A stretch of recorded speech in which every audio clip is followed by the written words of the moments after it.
Assalamualaikum warahmatullahi wabarakatuh. Perkenalkan, nama saya Lilis Febriani dari kelas 648C04 dengan NIM 6421199.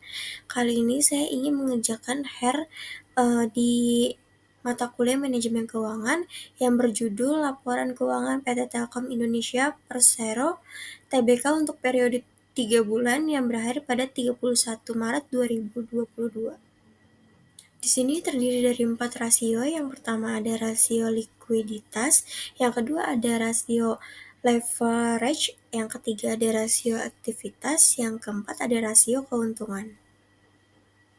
Step yang pertama, di sini ada rasio likuiditas, mengukur kemampuan perusahaan untuk memenuhi kewajiban jangka pendeknya. Yang pertama ada current ratio, yang kedua ada cash ratio, yang ketiga ada outlook ratio atau bisa dibilang dengan exit test ratio, yang keempat ada working capital to total asset ratio. Yang pertama ada current ratio, rumus sama dengan aset lancar dibagi kewajiban lancar. Perhitungannya sama dengan 64,853 dibagi 70,036 sama dengan 0,93. Interprestasi sama dengan setiap 1 rupiah utang lancar dijamin oleh 0,93 aset lancar. Data pendukungnya aset lancar sama dengan 64,853 miliar dan kewajiban lancarnya 70,036 miliar. Yang kedua ada cash ratio, untuk rumus sama dengan aset dan kas setara dibagi kewajiban lancar. Perhitungannya 41,629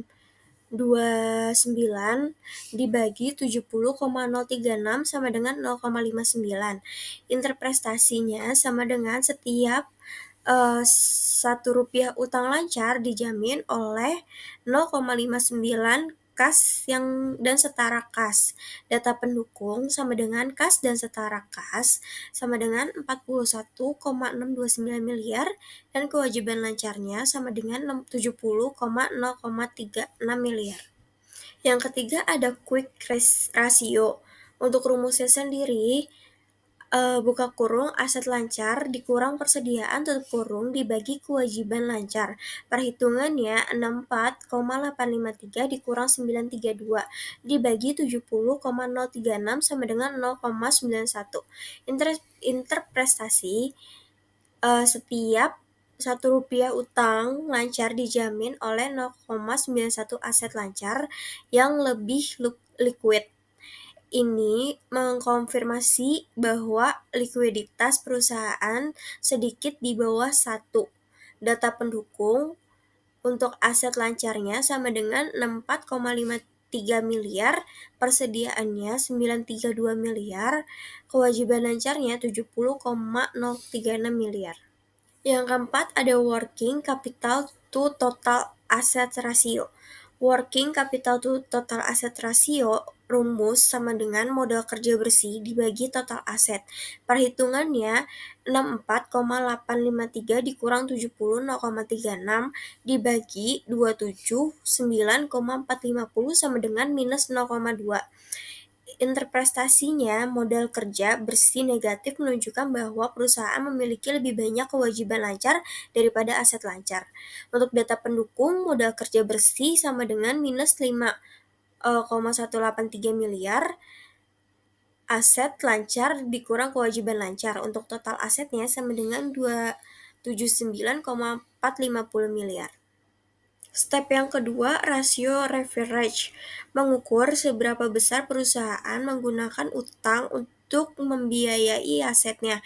Itu terdapat menjadi 3, yaitu yang pertama total debit to equity rasio, yang kedua ada total debit to total capital asset, yang ketiga ada long term debit to equity ratio. Untuk total debit to equity ratio, rumus sama dengan total utang dibagi total ekuitas. Perhitungannya 126,120 dibagi 153,330 sama dengan 0,82. Interprestasi sama dengan setiap Rp1 ekuitas dijamin oleh 0,82 utang. Ini mengidentifikasikan bahwa perusahaan memiliki leverage yang mendarat. Data pendukung total utang sama dengan 126.120 miliar. Total ekuitasnya 153,330 miliar. Total debt to total capital ratio rumus sama dengan total utang dibagi total aset. Perhitungannya 126,120 dibagi 279,450 sama dengan 0,45. Interprestasinya 45% dari total aset perusahaan dibiayai untuk utang. Data pendukung total utangnya ada 126,120 miliar. Total asetnya ada 279,450 miliar. Selanjutnya long term to debt to total equity ratio. Rumus sama dengan utang jangka panjang dibagi total ekuitas. Perhitungannya 56,084 dibagi 153,330 sama dengan 0,37. Interprestasinya setiap Rp1 ekuitas dijamin oleh 0,37 utang jangka panjang. Ini mengidentifikasikan bahwa sebagian besar utang perusahaan adalah jangka pendek. Untuk data pendukung, utang jangka panjang sama dengan 56,084 miliar, total ekuitasnya ada 153,330 miliar. Selanjutnya step ketiga yaitu rasio aktivitas, mengukur seberapa efisien perusahaan menggunakan asetnya. Yang pertama ada total asset turnover, ada yang kedua receivable turnover, yang ketiga ada average collection periode, yang keempat ada inventory turnover. Yang pertama ada total asset turnover. Rumusnya sama dengan penjualan dibagi total aset. Perhitungannya 35,208 dibagi 279,450 sama dengan 0,13. Interprestasinya setiap Rp1 aset menghasilkan 0,13 penjualan. Ini mengidentifikasikan bahwa perusahaan perlu meningkatkan efisiensi penggunaan asetnya. Untuk data pendukung, penjualan sama dengan 35,208 miliar. Total asetnya ada 279,450 miliar. Yang kedua ada receivable turnover. Rumus sama dengan penjualan kredit dibagi piutang usaha. Perhitungannya 35,208 dibagi 7,952 ditambah 1,543 sama dengan 3,71. Interprestasinya piutang usaha berputar 3,71 kali dalam periode tersebut. Data pendukung penjualan sama dengan 35,208 miliar, piutang usahanya ada 9,495 miliar. Selanjutnya ada average collection period. Rumus sama dengan 365 dibagi receivable turnover. Perhitungannya 365 dibagi 3,71 sama dengan 98 hari. Interpretasinya rata-rata dibutuhkan 98 hari untuk mengumpulkan piutang. Data pendukungnya receivable turnover dibagi 3,71 kali. Untuk rumus harga pokok penjualan dibagi persediaan. Perhitungannya tidak dapat dihitung karena harga pokok penjualan tidak tersedia, data pendukungnya tidak tersedia. Step yang keempat ada rasio keuntungan, mengukur seberapa efisien perusahaan menggunakan asetnya. Yang pertama ada gross of profit margin, yang kedua ada operating ratio, yang ketiga ada net profit margin.